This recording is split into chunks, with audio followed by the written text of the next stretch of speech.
Kericuhan terjadi dalam acara Muktamar 10 Partai Persatuan Pembangunan atau P3 di Hotel Mercure Ancol, Jakarta Utara. Kericuhan bermula saat pelaksana tugas Ketua Umum P3 Mardiono akan menyampaikan sambutannya di Muktamar 10. Belum diketahui penyebab pasti terkait kericuhan antar kader tersebut. Bahkan teriakan perubahan hingga lanjutan saling bersahutan hingga mereka terlibat saling dorong dan adu jotos dengan Satgas Pengamanan. Informasi terkait situasi saat ini, saudara, akan disampaikan jurnalis Tribunnews rekan Reza Deni. Silakan dengan laporan Anda.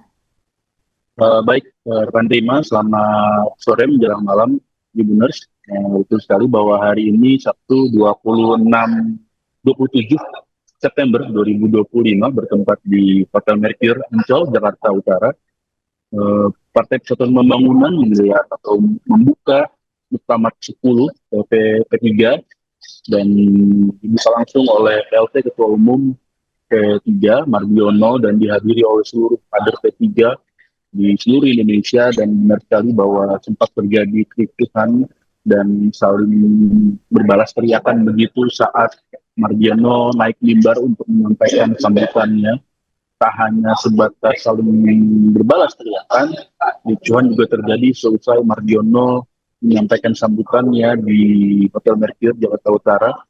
Dan kericuhan tersebut berlangsung sekira kurang lebih 5 sampai 10 menit setelah Mardiono melakukan konferensi pers begitu dengan awak media. Dan kira-kira itu dapat disampaikan, Pandrina.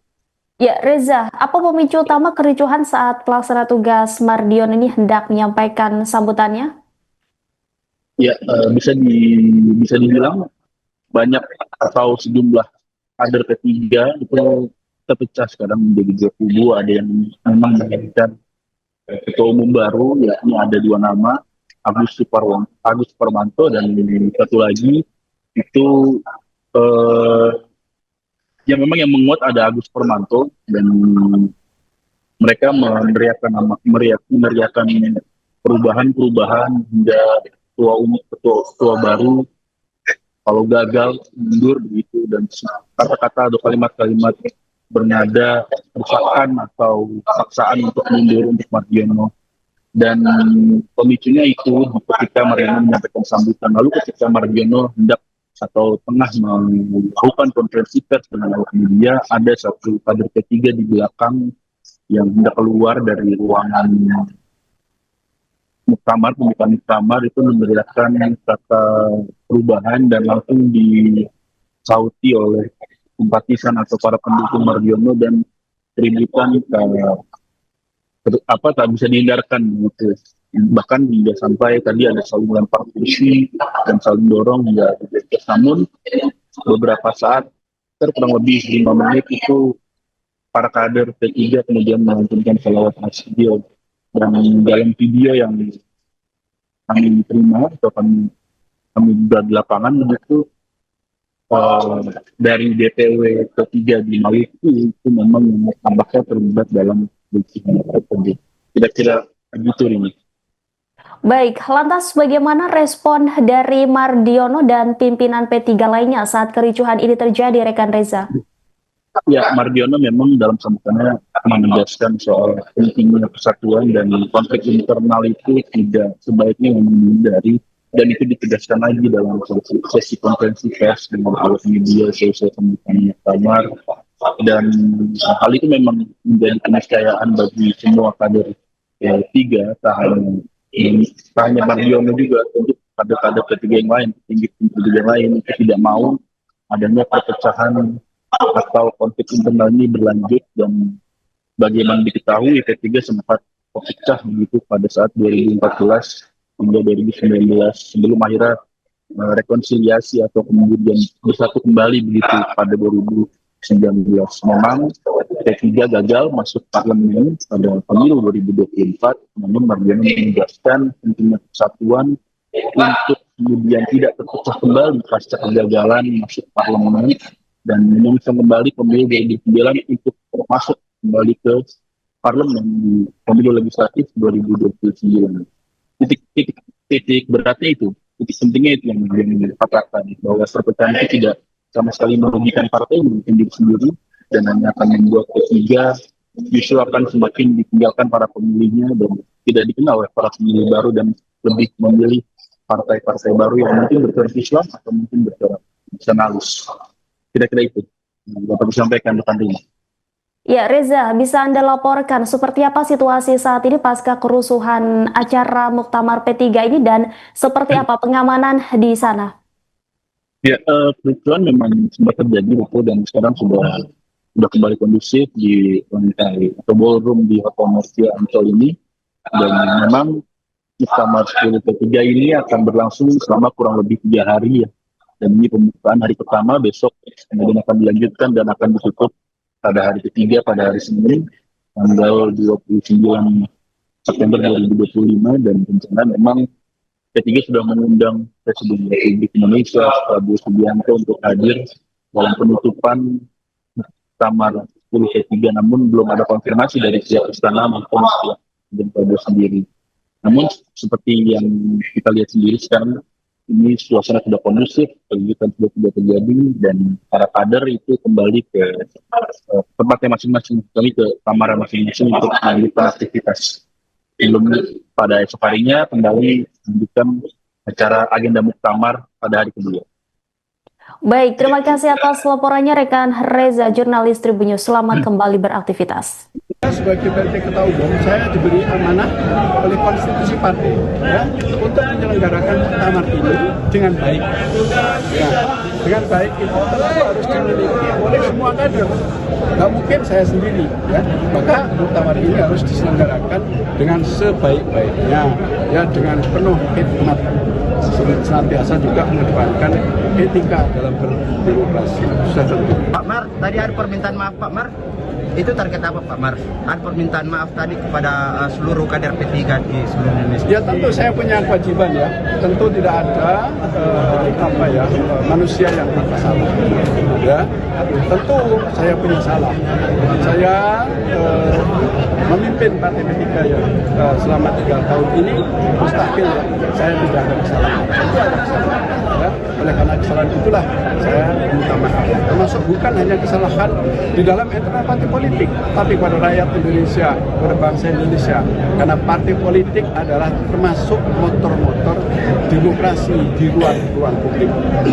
Pak Mar, di dalam sambutannya Bapak juga menyampaikan terkait masalah konflik internal ya, yang penting untuk dihapuskan ya, gitu. Karena kita tahu di P3 kan partai yang sudah berkali-kali mengalami. Ya, kita tahu ya bahwa mungkin media masih menyimpan seluruh dokumen ya. Konflik terburuk sepanjang sejarah di Partai Persatuan Bangunan adalah 2014-2009, ya, di mana P3 terbelah secara masif, terstruktur. Dari mulai kita di DPP ada 2 kubu, di wilayah ada 2 kubu, kemudian di cabang-cabang juga ada 2 kubu. Nah, tentu mengembalikan itu ya tentu tidak mudah ya, karena konflik pada era 2014 dan sampai dengan 2019 itu secara struktur dan masif, bahkan akhirnya banyak tokoh-tokoh yang meninggalkan kita semua. Ada yang pindah ke partai lain ya, kemudian ada yang meninggalkan.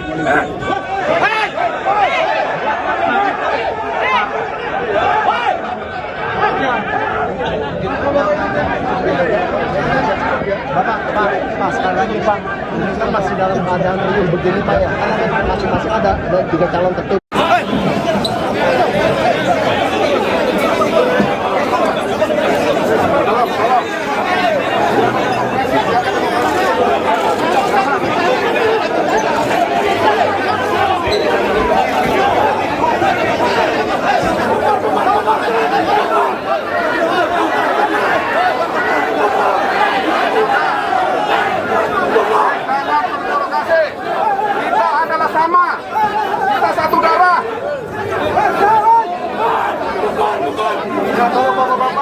Tolong bapak-bapak, sabar ya bapak-bapak.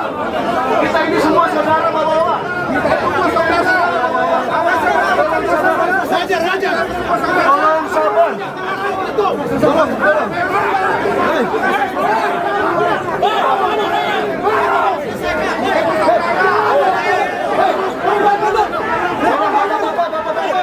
Yang lain jangan dibikin.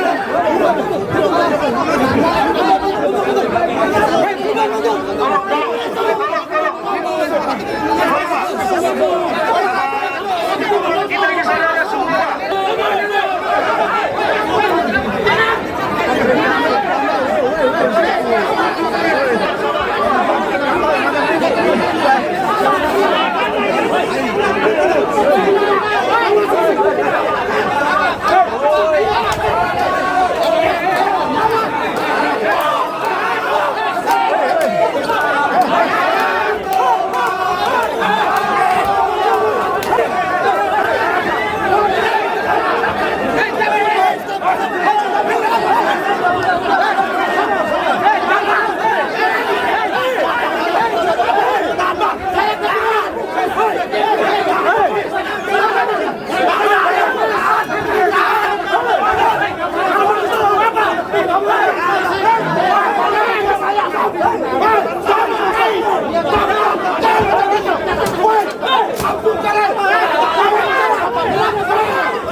Siap tegang! Sekali lagi Maluku siap!